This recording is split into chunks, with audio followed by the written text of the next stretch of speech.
Il arrive un moment dans la vie où l'on se sent envahi par le désordre, non seulement dans notre environnement extérieur, mais surtout dans notre esprit.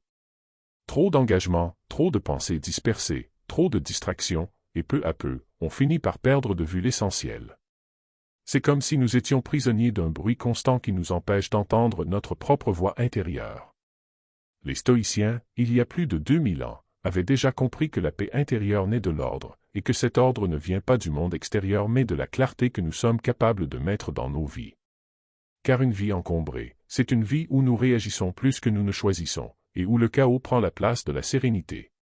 Dans cette vidéo, je vais partager avec vous 9 stratégies stoïciennes puissantes et concrètes qui vous aideront à reprendre le contrôle, à simplifier votre quotidien et à retrouver un équilibre durable. Alors restez attentifs, prenez ce moment pour vous, et réfléchissons ensemble à la manière de remettre de l'ordre, pas seulement autour de nous, mais surtout à l'intérieur de nous-mêmes.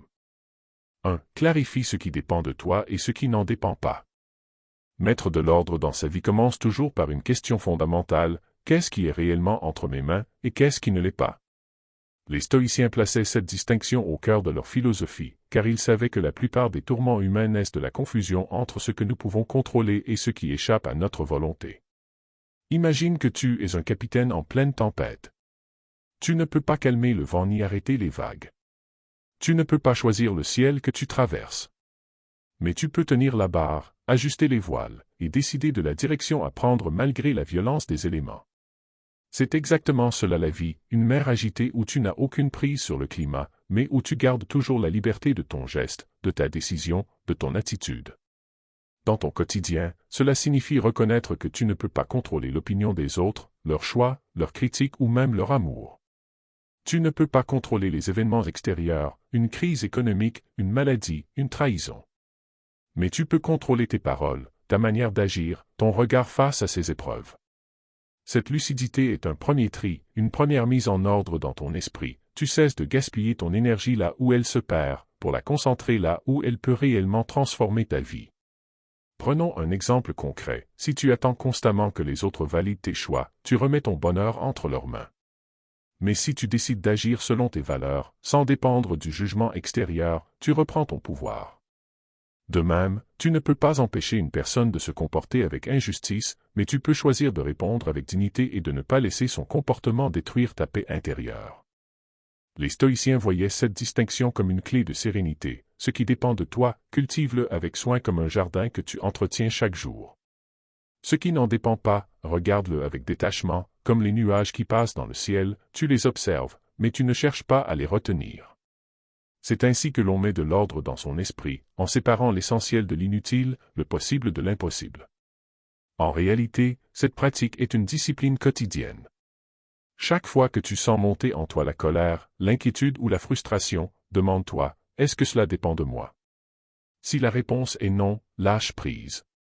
Si la réponse est oui, alors agis, mais agis avec clarté, avec courage et surtout avec cohérence.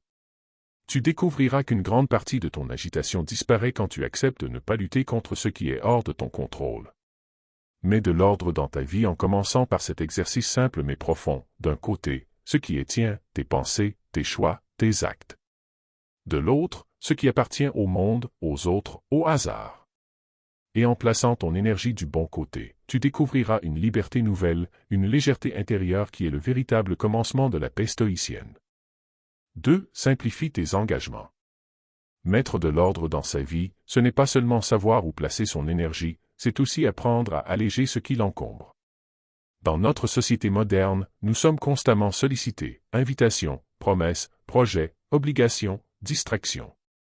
Nous nous retrouvons souvent prisonniers d'un agenda saturé, d'une to-do list interminable, et au lieu d'avancer avec clarté, nous nous épuisons dans la dispersion. Les stoïciens, eux, prenaient une vie simple, centrée sur l'essentiel, car ils savaient qu'un esprit encombré ne peut pas être en paix. Imagine une maison remplie d'objets inutiles. Tu ne trouves plus ce que tu cherches, tu trébuches sur des choses sans valeur, tu te sens étouffé dans ton propre espace. C'est exactement ce qui se passe lorsque tu multiplies les engagements que tu n'as pas vraiment choisis ou qui ne correspondent pas à tes valeurs profondes. L'ordre commence par une forme de désencombrement intérieur, dire non à ce qui disperse ton énergie, afin de préserver ta force pour ce qui compte vraiment. Simplifier tes engagements ne signifie pas fuir les responsabilités ni chercher la facilité.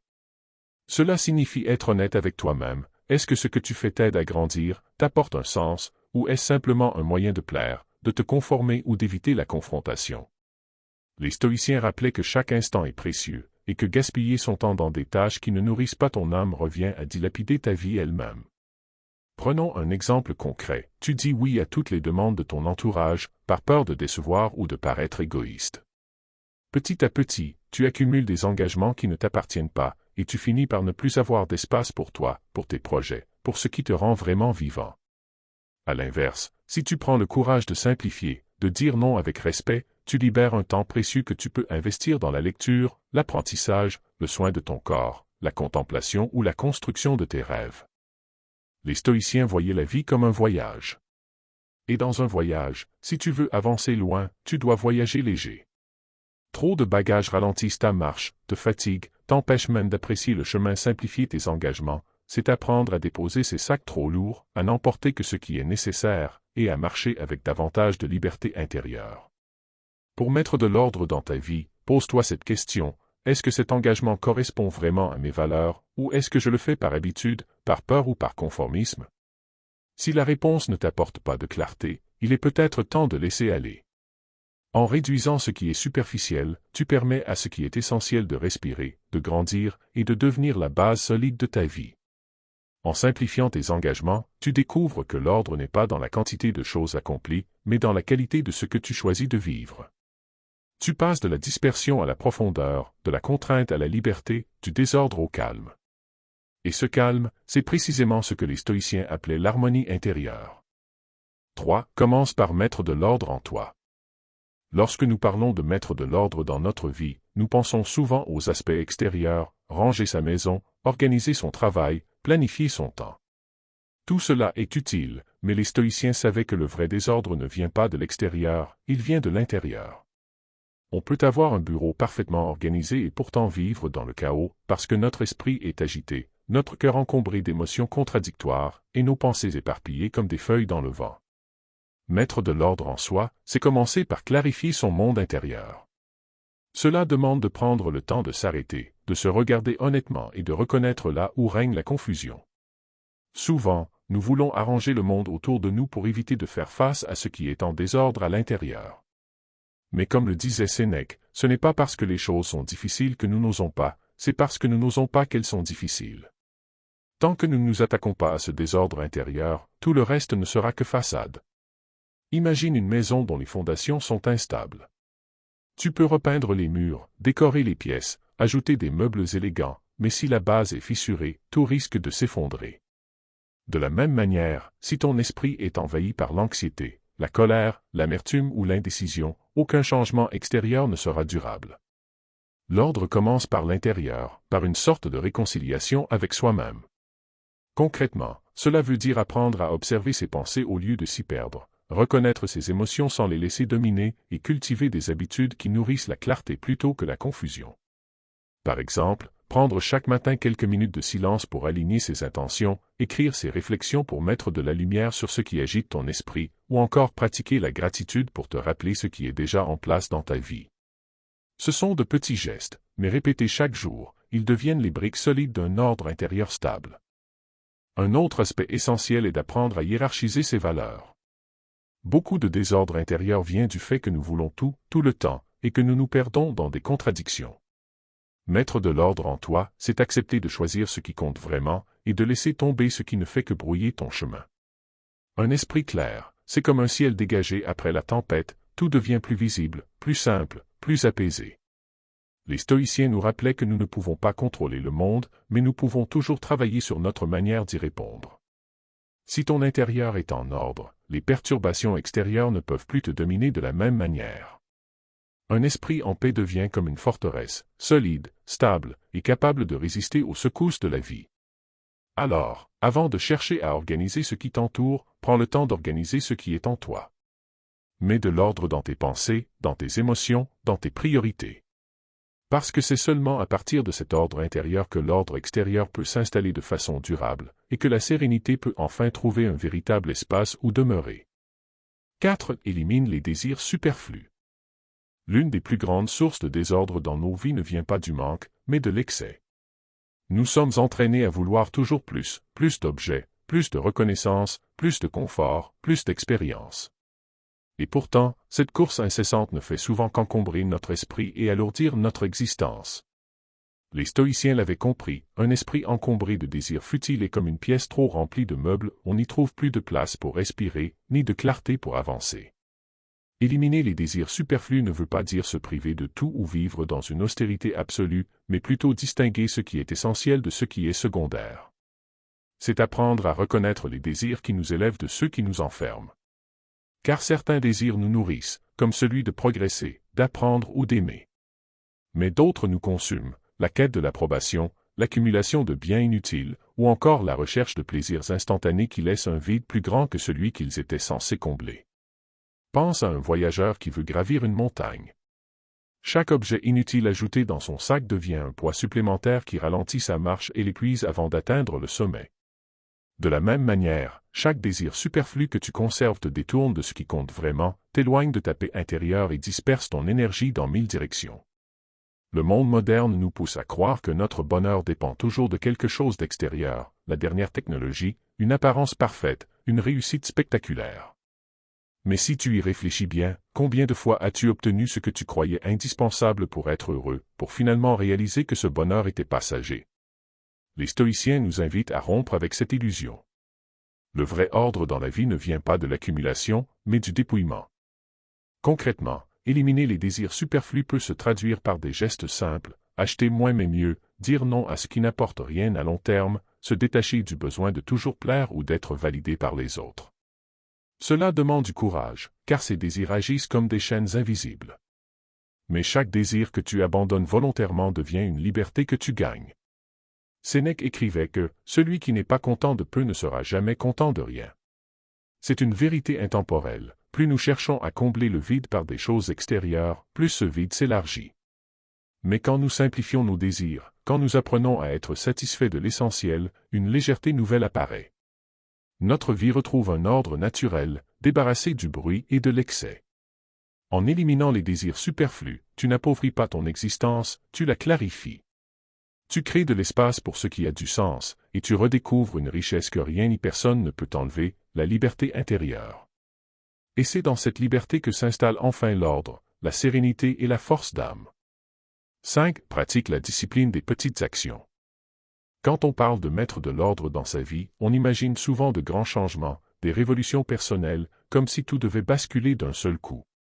Mais les stoïciens nous rappellent une vérité simple et pourtant fondamentale, ce sont les petites actions répétées avec discipline qui transforment réellement une existence. L'ordre ne se construit pas dans l'instant, il se tisse patiemment, comme une toile qui prend forme fil après fil. Il est facile de se perdre dans l'idée que le bonheur ou la maîtrise de soi viendra quand un grand événement surviendra, quand on aura atteint une réussite éclatante ou trouvé une solution miracle. Mais la vie n'avance pas par miracle, elle avance par gestes quotidiens. Les grandes victoires sont toujours le résultat d'une somme de petits pas. Un écrivain ne remplit pas un livre d'un seul trait, il écrit une page, puis une autre. Un athlète ne devient pas maître de son corps en un jour, mais en répétant chaque entraînement, encore et encore. Pratiquer la discipline des petites actions, c'est comprendre que chaque détail compte. Ranger une pièce, prendre quelques minutes pour réfléchir avant d'agir, choisir un mot plus juste dans une conversation, respecter une promesse faite à soi-même, ce sont des gestes qui semblent insignifiants pris isolément, mais qui, additionnés, bâtissent un ordre solide dans la vie. Comme des briques qui, une à une, finissent par former une maison. Le désordre s'installe toujours progressivement, rarement d'un seul coup. On reporte une tâche aujourd'hui, puis une autre demain, et bientôt le poids de toutes ces petites négligences devient écrasant. L'ordre, lui aussi, se construit progressivement. En choisissant de bien faire une petite chose chaque jour, on empêche le chaos de s'installer et on aligne sa vie vers plus de clarté. La discipline des petites actions demande de la patience, car ses fruits ne se voient pas immédiatement. C'est comme planter un arbre, arroser un jour ne donne pas un fruit, mais arroser chaque jour, même si c'est peu, finit par donner de l'ombre et des récoltes. Dans nos vies, il en est de même, ce n'est pas le geste d'un seul jour qui crée l'harmonie, mais l'habitude constante d'agir avec intention, rigueur et constance. Un autre aspect important, c'est que les petites actions renforcent notre maîtrise intérieure. Chaque fois que tu tiens un engagement minime, te lever alors que tu as fixé, méditer quelques minutes, écrire une pensée, sourire à quelqu'un, tu construis une confiance en toi plus solide. Car si tu ne peux pas te faire confiance dans les petites choses, comment pourrais-tu espérer l'ordre dans les grandes? Sénèque disait que la vie entière n'est qu'une suite d'actions, et c'est la qualité de chacune qui détermine la valeur de l'ensemble. En d'autres termes, chaque moment est une occasion d'ajouter de l'ordre ou du désordre, de la clarté ou de la confusion. La discipline des petites actions nous rappelle que l'instant présent est toujours entre nos mains, et que c'est à travers lui que se décide la direction de notre existence. En pratiquant cette discipline, tu te rends compte que tu n'as pas besoin d'attendre un grand changement pour réorganiser ta vie. Tu peux commencer dès maintenant, par un geste simple, aussi modeste soit-il. Parce qu'un geste entraîne un autre, et bientôt, ce qui semblait impossible devient naturel. Ainsi, l'ordre ne naît pas de la force brutale, mais de la constance silencieuse. C'est une force discrète, presque invisible, mais qui façonne peu à peu la personne que tu deviens. Les stoïciens nous enseignent que la maîtrise de soi commence dans les détails et que l'harmonie d'une vie entière se cache dans la discipline d'une journée. 6. Revoir régulièrement tes pensées. Mettre de l'ordre dans sa vie ne se limite pas à organiser son temps, ses habitudes ou son environnement matériel. Il y a un espace bien plus vaste, bien plus déterminant, qui mérite d'être mis en ordre, l'espace de nos pensées. Car ce que nous pensons chaque jour façonne la manière dont nous voyons le monde, dont nous ressentons la vie et dont nous agissons face aux événements. Les stoïciens insistaient sur ce point essentiel, nos pensées sont comme des graines que nous plantons dans l'esprit, et ce que nous entretenons finit toujours par pousser. Si nous laissons des pensées de peur, de jalousie ou de colère occuper notre esprit, tôt ou tard elles grandiront et prendront racine, envahissant notre tranquillité intérieure. Mais si nous prenons le temps de les observer, de les remettre en question et de les purifier, alors nous cultivons un terrain propice à la paix et à la clarté.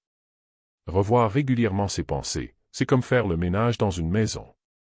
Si tu n'y prêtes pas attention, la poussière s'accumule, les objets s'empilent et bientôt tu te sens étouffé dans ton propre espace. De la même façon, nos pensées non examinées s'amassent, créant du désordre intérieur. Un simple moment de recul, chaque jour, permet de remettre de l'ordre, d'écarter ce qui est inutile et de garder ce qui élève. Par exemple, imagine que tu te dis sans cesse « Je ne suis pas assez bon, je n'y arriverai pas ». Si tu ne questionnes pas cette pensée, elle devient une vérité tacite dans ton esprit et influence toutes tes décisions. Mais si tu prends un instant pour l'examiner, tu peux te demander « Est-ce objectivement vrai? Est-ce utile? Est-ce que cela m'aide à avancer ?» Très souvent, tu réalises que ce n'est qu'une impression, une habitude mentale, et non une réalité. Les stoïciens pratiquaient cette discipline par l'écriture et la réflexion quotidienne. Marc Aurèle, par exemple, dans ses pensées pour moi-même, consignait ses réflexions, ses doutes, ses rappels à l'ordre. C'était sa manière de passer au crible ses pensées, de les examiner avec lucidité, et de garder dans son esprit uniquement ce qui était en accord avec ses principes. C'est une pratique que nous pouvons, nous aussi, adopter, écrire chaque soir ce que nous avons pensé, repérer ce qui est excessif, ce qui est inutile, et choisir de le laisser aller. Revoir ses pensées, c'est aussi apprendre à reconnaître ce qui ne dépend pas de nous. Bien des désordres intérieurs naissent parce que nous ruminons sur des choses que nous ne pouvons pas changer. Quand tu prends le temps de questionner tes pensées, tu t'aperçois souvent que beaucoup d'entre elles sont tournées vers l'extérieur, vers ce qui échappe à ton contrôle. Les stoïciens nous invitent alors à rediriger notre attention vers ce qui est entre nos mains, nos jugements, nos attitudes, nos choix. Ce travail n'est pas facile, car l'esprit est comme un fleuve, il ne cesse de couler, parfois clair, parfois trouble. Mais revoir ses pensées, c'est apprendre à s'asseoir au bord de ce fleuve et à observer le courant sans s'y laisser emporter. Tu ne pourras pas empêcher les pensées de surgir, mais tu peux choisir de ne pas t'y accrocher. C'est un acte de discipline et de liberté à la fois. Avec le temps, cette pratique devient une véritable hygiène de l'esprit. De la même manière que tu prends soin de ton corps chaque jour, tu apprends à prendre soin de ton mental. Tu t'offres des instants de clarté où tu distingues ce qui est vrai de ce qui est illusoire, ce qui est utile de ce qui est nuisible, ce qui doit être gardé de ce qui doit être abandonné. Et c'est là l'un des plus grands ordres que tu puisses instaurer dans ta vie, un esprit clair, libéré des fardeaux inutiles. Car quand tes pensées sont en ordre, tout le reste s'aligne plus facilement. Tu agis avec plus de justesse, tu parles avec plus de mesure, tu choisis avec plus de discernement. L'ordre intérieur devient alors la source de l'ordre extérieur. 7. Pratique la tempérance. Mettre de l'ordre dans sa vie, ce n'est pas seulement éliminer ce qui est inutile ou organiser ce qui est essentiel, c'est aussi apprendre à trouver le juste milieu. Les stoïciens nous rappellent que la véritable liberté n'est pas dans l'excès, mais dans la tempérance. La tempérance, c'est l'art de ne pas se laisser emporter par les extrêmes, de garder un équilibre intérieur face au plaisir comme face aux difficultés, et de choisir la mesure là où beaucoup choisissent l'excès. Aujourd'hui, nous vivons dans une société qui pousse constamment vers le « toujours plus d'achats, plus de distractions, plus de succès, plus de reconnaissance. Mais plus n'est pas toujours mieux. Quand nous cédons à ce tourbillon, nous perdons souvent notre centre, et nous finissons par nous sentir vides malgré l'abondance. La tempérance, c'est justement la capacité de dire « cela suffit », non par privation, mais par lucidité. On peut comparer la tempérance à la navigation en mer. Si tu tends trop les voiles, le vent risque de briser ton embarcation. Si tu ne les tends pas assez, tu restes immobile. Mais si tu ajustes avec justesse, tu avances avec stabilité et force. Dans la vie, c'est la même chose, trop d'indulgence te mène à l'inaction, trop de rigueur te mène à l'épuisement. La tempérance est cet ajustement subtil qui te permet d'avancer sans te détruire. Prenons des exemples concrets. Dans la nourriture, la tempérance consiste à apprécier un bon repas sans tomber dans l'excès qui fatigue le corps. Dans les relations, c'est aimer profondément sans tomber dans la dépendance affective. Dans le travail, c'est donner le meilleur de soi sans sacrifier sa santé ni ses proches. La tempérance n'est pas une faiblesse ni une limitation, elle est une force parce qu'elle permet de conserver son énergie, sa clarté et son équilibre. Les stoïciens savaient que celui qui ne pratique pas la tempérance devient esclave de ses désirs. Et un esprit esclave ne peut pas être en ordre. Imagine un feu. Si tu y mets trop de bois, il s'étouffe. Si tu n'en mets pas assez, il s'éteint.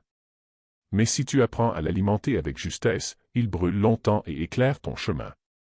La tempérance, c'est apprendre à nourrir le feu de ta vie de manière équilibrée, pour qu'il soit une source de lumière et non un incendie destructeur. Pratiquer la tempérance ne veut pas dire supprimer tout plaisir, ni vivre dans une austérité rigide. C'est au contraire savoir apprécier les choses à leur juste valeur, sans qu'elles prennent le contrôle de ton esprit. C'est boire un verre de vin sans chercher l'ivresse, utiliser la technologie sans qu'elle t'absorbe, chercher la réussite sans y perdre ton âme. C'est garder le contrôle de toi-même, même au milieu de l'abondance ou de la tentation. La tempérance, au fond, est une discipline de l'esprit qui nous aide à mettre de l'ordre là où règne le déséquilibre. Elle nous permet d'éviter les excès qui créent du chaos intérieur, la fatigue, la frustration, l'obsession, la dépendance. Elle nous rend libres, parce que celui qui sait se maîtriser n'est plus ballotté par ses envies passagères ni par ses impulsions. Quand tu pratiques la tempérance, tu découvres que tu n'as pas besoin de tout posséder, de tout consommer ou de tout vivre pour être comblé. Tu réalises que l'essentiel se trouve déjà là, dans ce qui est simple et suffisant. Et c'est précisément cette simplicité qui met de l'ordre dans ta vie, car elle allège ton esprit et clarifie ton chemin. 8. Entoure-toi de relations qui élèvent. Mettre de l'ordre dans sa vie ne se limite pas à l'organisation de nos habitudes, de notre environnement ou de nos pensées. L'ordre véritable implique aussi de regarder avec lucidité les personnes qui nous entourent. Les stoïciens rappelaient que notre esprit se façonne au contact de ceux avec qui nous passons le plus de temps. Ainsi, les relations sont comme des miroirs, elles reflètent ce que nous devenons, elles influencent notre humeur, nos choix et parfois même notre vision du monde. Imaginons ton esprit comme un jardin. Chaque personne qui entre dans ta vie y dépose une graine. Certaines apportent des graines de sagesse, de confiance, d'encouragement. Ces graines poussent et donnent des fleurs qui embellissent ton existence. Mais d'autres déposent des graines de doute, de négativité, de mépris. Et si tu n'y prends pas garde, ce sont ces mauvaises herbes qui envahissent ton sol intérieur. Entoure-toi de relations qui élèvent, car elles sont comme de bons jardiniers, elles protègent ton terrain, elles t'aident à croître, elles arrosent tes forces au lieu d'étouffer ta lumière. La réalité, c'est que toutes les relations ne sont pas bénéfiques. Certaines sont comme des poids attachés à tes chevilles, elles ralentissent ta marche, elles t'empêchent d'avancer vers tes objectifs. D'autres sont comme des vents contraires, elles t'épuisent, elles te détournent de ton cap. Les stoïciens enseignaient qu'il est nécessaire de discerner, de ne pas se lier trop profondément avec ceux qui alimentent le désordre. Car si tu veux de la clarté dans ta vie, tu dois aussi chercher la clarté dans tes relations. Cela ne veut pas dire qu'il faut fuir le monde ou couper tout lien. Mais cela signifie qu'il faut apprendre à reconnaître quelles présences nourrissent ton esprit et lesquelles l'appauvrissent. Un ami véritable n'est pas seulement celui qui partage tes plaisirs, mais surtout celui qui ose te rappeler à l'ordre quand tu t'égares, celui qui croit en ton potentiel même quand tu doutes, celui qui ne t'envie pas mais qui se réjouit de tes progrès. Les relations qui élèvent sont celles qui te rappellent que tu peux être meilleur que ce que tu étais hier. Pour mettre de l'ordre dans ta vie, tu dois donc choisir avec soin. Comme tu ne laisserais pas n'importe qui entrer dans ta maison et la salir, ne laisse pas n'importe quelle présence occuper ton esprit et le troubler. Ce n'est pas de l'égoïsme, c'est de la sagesse. Car en préservant ton équilibre intérieur, tu deviens toi-même une source de stabilité pour les autres. On pourrait comparer cela à une montagne. Plus tu montes, plus l'air devient pur, mais aussi plus rares sont les compagnons qui marchent à tes côtés. Les relations qui élèvent ne sont pas toujours nombreuses, mais elles sont précieuses. Elles ne te distraient pas de ton ascension, elles t'encouragent à continuer.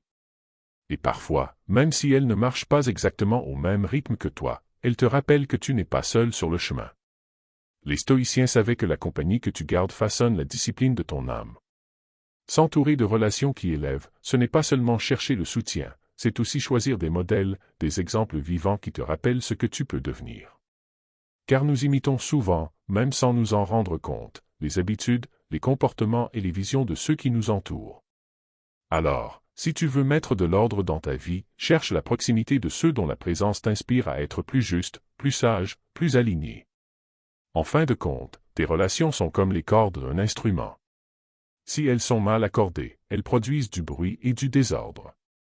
Mais si elles sont justes et harmonieuses, elles donnent naissance à une mélodie qui apaise et qui élève. Choisis donc avec attention les voix qui résonnent dans ta vie, car elles finiront par influencer la musique intérieure que tu joues chaque jour. 9. Pratique le soir la révision stoïcienne. Pour mettre de l'ordre dans sa vie, il ne suffit pas seulement d'agir avec intention pendant la journée. Il est également essentiel de prendre un moment chaque soir pour revenir sur ce qui s'est passé, pour examiner nos pensées, nos décisions et nos actions. Les stoïciens appelaient cela la révision stoïcienne, un rituel simple mais puissant qui permet de purifier l'esprit, de comprendre ses erreurs et de renforcer sa discipline intérieure. Imagine ta journée comme une rivière qui a coulé sans cesse, emportant avec elle des émotions, des choix, des pensées et parfois des regrets. Si tu ne prends pas un moment pour t'arrêter au bord de cette rivière et observer ce qui est tombé dans le courant, tu risques de laisser passer les leçons que la vie t'a offertes. La révision stoïcienne est ce moment de calme où tu arrêtes le flot, tu regardes ce qui a été, tu distingues ce qui est précieux de ce qui est inutile, et tu laisses les impuretés derrière toi. Pratiquer la révision stoïcienne consiste à se poser quelques questions simples mais profondes. Que ai-je bien fait aujourd'hui? Que ai-je mal fait? Ai-je laissé mes émotions prendre le dessus sur ma raison? Ai-je respecté mes valeurs et mes engagements? En répondant à ces questions avec sincérité, tu observes ta journée comme un miroir, sans jugement excessif mais avec une lucidité bienveillante. C'est ce miroir qui te permet de te corriger pour demain, de renforcer ton ordre intérieur et de nourrir ta discipline personnelle. Un exemple concret, si au cours de la journée tu t'es emporté face à quelqu'un, la révision du soir te permet d'analyser ce qui t'a fait perdre ton calme, de comprendre ce que tu aurais pu faire différemment et de décider de t'améliorer. Si tu as cédé à une distraction inutile ou à une habitude que tu souhaitais éviter, ce moment te permet de reconnaître le schéma et de le corriger. Sans cette pratique, les erreurs s'accumulent, le désordre s'installe et l'esprit devient un terrain de chaos silencieux. Les stoïciens considéraient cette pratique comme essentielle pour la maîtrise de soi. Marc Aurèle, dans ses Pensées pour moi-même, consigne chaque soir ses réflexions, ses regrets, ses succès et ses apprentissages. Cette habitude n'est pas une punition, mais un outil de clarté. Chaque jour devient ainsi une occasion d'améliorer la suivante, un pas après l'autre, vers une vie plus ordonnée et plus alignée avec ses principes. On peut comparer la révision stoïcienne à l'entretien d'un instrument de musique. Si tu ne règles pas régulièrement les cordes, elles se détendent, se désaccordent, et l'instrument perd sa mélodie. Mais si tu prends le temps chaque soir d'ajuster, de vérifier et de corriger, la musique reste claire, harmonieuse et puissante. De même, ton esprit demande un entretien régulier pour que tes actions, tes pensées et tes émotions restent en accord avec ce que tu souhaites être. Cette pratique crée aussi un effet profond sur la sérénité. En revoyant ta journée, tu prends conscience que les événements extérieurs ne peuvent pas te priver de paix intérieure. Tu distingues ce qui dépend de toi de ce qui ne dépend pas de toi, tu acceptes ce que tu ne peux changer, et tu renforces ta capacité à agir sur ce que tu peux contrôler. Chaque soir devient alors un moment de purification, un rituel qui prépare ton esprit à la clarté et à la discipline du lendemain. Enfin, la révision stoïcienne transforme la routine quotidienne en un outil de sagesse. Chaque erreur devient une leçon, chaque succès devient un renforcement de ton ordre intérieur, et chaque jour qui passe devient une étape vers la vie que tu souhaites vraiment. C'est la clé pour mettre de l'ordre non seulement dans tes actions, mais dans ton esprit et dans ton existence tout entière. Nous voilà arrivés à la fin de ces 9 stratégies stoïciennes pour mettre de l'ordre dans notre vie.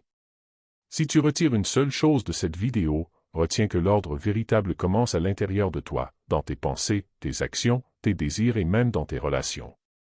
Chaque geste conscient, chaque décision réfléchie, chaque moment de lucidité est une brique qui construit la structure solide de ta vie. Prendre le temps de clarifier ce qui dépend de toi, de simplifier tes engagements, de pratiquer la discipline, la tempérance et la révision quotidienne, c'est offrir un espace de liberté et de sérénité dans lequel rien ni personne ne peut troubler ta paix. Mets de l'ordre dans ton monde intérieur, et le reste suivra naturellement. Si cette vidéo t'a apporté de la clarté, de l'inspiration ou l'envie d'agir, je t'invite à t'abonner pour ne pas manquer nos prochaines explorations du stoïcisme au quotidien, et à partager en commentaire quelle stratégie tu comptes appliquer dès aujourd'hui pour transformer ta vie. Chaque pas compte, et commencer maintenant est le plus grand cadeau que tu puisses te faire.